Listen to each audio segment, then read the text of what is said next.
दोस्तों, देश को आत्मनिर्भर बनाने की बात हो रही है। और हम आत्मनिर्भर क्यों बनना चाहते हैं? क्योंकि हमारी जो टक्कर है चाइना जैसे देश से हो रही है, जो कि बहुत ही संपन्न बन चुका है। और संपन्न कैसे बना? बहुत सारा चाइना के अंदर माल बनाकर और विश्व भर में उसको पचाकर बेचकर बहुत सारे उन्होंने पैसे कमाए।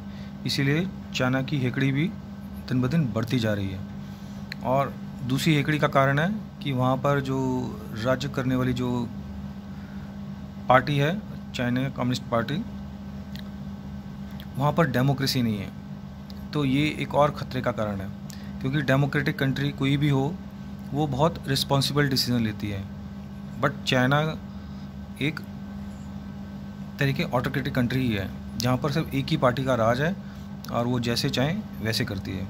तो उसको हराने के लिए हमें भी, देश को भी अमीर बनना पड़ेगा। अब इंडिया अमीर कैसे बन सकता है? इंडिया अमीर तब बन सकता है जब हम भी चाइना की तरह बहुत कुछ विश्व में बेचें, बहुत सारे पैसे कमाएं। हमें बहुत कुछ एक्सपोर्ट करने की ज़रूरत है, बहुत कुछ विश्व के बाज़ारों में बेचने की ज़रूरत है। और विश्व के बाज़ार में हम चीज़ें तभी बेच सकते हैं जब हमारी चीज़ें सस्ती हों और उम्दा क्वालिटी की हों, अच्छी क्वालिटी की हों। अब भारत में पेट्रोल तो पैदा होता नहीं है, तो हम क्या करें? हम बहुत सारी electric buses, electric cars use कर सकते हैं। ज़्यादा से ज़्यादा पब्लिक ट्रांसपोर्ट जैसे कि मेट्रो जो बिजली से चलती है, इलेक्ट्रिक ट्रेन्स जो बिजली से चलती है, उनका उपयोग कर सकते हैं। क्योंकि अभी भी हमारे देश में कोयला, न्यूक्लियर पावर बहुत है, तो हमें पेट्रोल का आयात कम से कम करना है। अब ये जो आर्टिकल है इसमें लिखा है कि इस जून के महीने में हमने बहुत कम पेट्रोल आयात किया, ट्रांसपोर्ट इक्विपमेंट भी कम आयात किए। देखिए ये नेगेटिव में फिगर है। अब गोल्ड का आयात जून के महीने में नहीं हुआ ज़्यादा, प्रेशियस स्टोन्स का नहीं हुआ, चांदी का नहीं हुआ, ट्रांसपोर्ट इक्विपमेंट का नहीं हुआ। तो हमने आयात कम किया और निर्यात ज़्यादा किया, जिससे कि हमारी कमाई ज़्यादा हुई और हमें व्यापार से फ़ायदा हुआ और हम व्यापार में पॉजिटिव टेरिटरी में आए। जनरली हम आयात ज़्यादा करते हैं, यानी कि दूसरे देशों से चीज़ का हमारे देश में ज़्यादा आती हैं, और निर्यात कम करते हैं, हम बेचते कम हैं। तो ये जून के महीने में उल्टा हुआ है पहली बार। हालांकि ऐसा 2002 में भी हुआ था, बट वो बहुत कम मात्रा में था। आइए मैं बताता हूँ क्या स्टोरी है। अब जैसा कि इसमें लिखा है कि 18 साल के बाद ऐसा एक मौका आया। तो ये पहला मौका, इसका मतलब कब हुआ था? 2002 में। इस बार 2020 में हमने लगभग, जैसा कि इसमें लिखा है, 746 मिलियन डॉलर का फ़ायदा उठाया।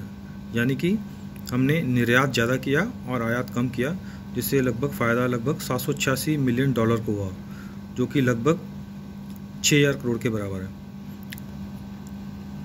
और यही 2002 में हमने ऐसा एक बार किया था, तब हमें 10 मिलियन डॉलर का फ़ायदा हुआ था। उस समय 2002 में डॉलर की कीमत यही रही होगी 60 रुपये के आसपास। तो हमने 10 million is equal to 1 crore dollar, which is equal to at that time 2002 में 60 करोड़ के लगभग रहा होगा। तो दोस्तों, अब ये देखें कि हमने विश्व में क्या क्या बेचा। हमने विश्व में लोहे की खदाने की जो मिट्टी होती है वो बेची, तिलहन बेचे जिसमें से तेल निकलता है, चावल, केमिकल्स और बहुत सारी दवाइयाँ, फार्मा की चीज़ें बेची। अब देखो,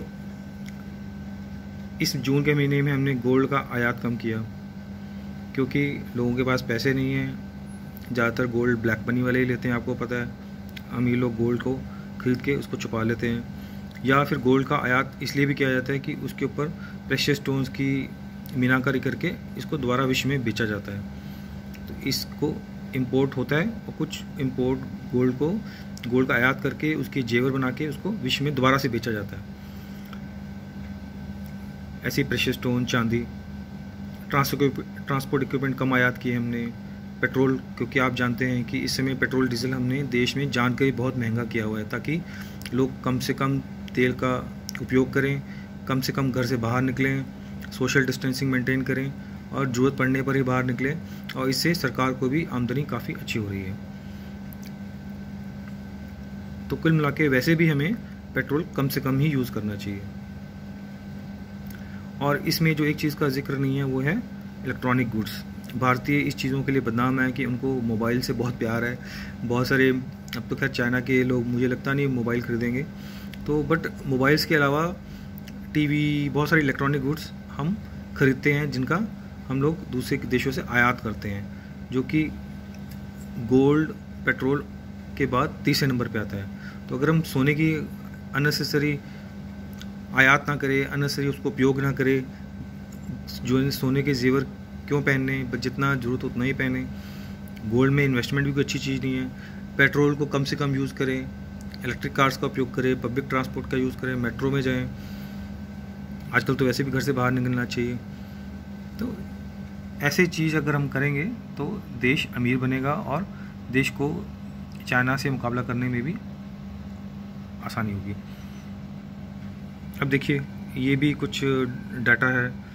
तो ई-वे बिल्स क्या होते हैं? ई-वे बिल्स जैसे कि आप जानते हैं कि जीएसटी के बाद ई-वे बिल्स आए हैं। ई-वे बिल्स मतलब एक ट्रक जो फैक्ट्री से चलता है और जहाँ उसका गंतव्य स्थान होता है, जहाँ उसे पहुँचना होता है, तो उस ट्रक में क्या लदा हुआ है उसकी जानकारी एक तरह के इलेक्ट्रॉनिक बिल में होती है, जो कि नेट पे भी अवेलेबल होती है। तो उसमें छुपाया नहीं जा सकता। तो ड्राइवर को खुलासा करना होता है कि उसकी गाड़ी में क्या क्या लदा हुआ है और वो जीएसटी पेमेंट हो चुकी है। तो ई-वे बिल्स बीच में गिर गए थे, देखिए अप्रैल में, अब वो बढ़कर फिर से 12.4 तक पहुंच गए। यानी कि अब फिर से फैक्ट्री में माल बन रहा है और एक जगह से दूसरी जगह जा रहा है।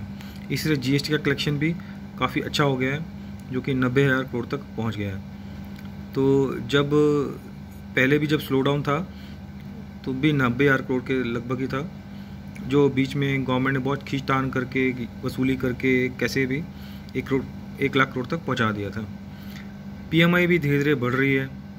हालांकि जब तक 50 से नीचे रहे तो कॉन्ट्रैक्शन ही होती है, यानी कि हम लोग नॉर्मल से नेगेटिव टेरिटरी में हैं, यानी कि बढ़ोतरी नहीं हो रही है, एक्सपैंड नहीं हो रहा है, ग्रोथ नहीं हो रही है।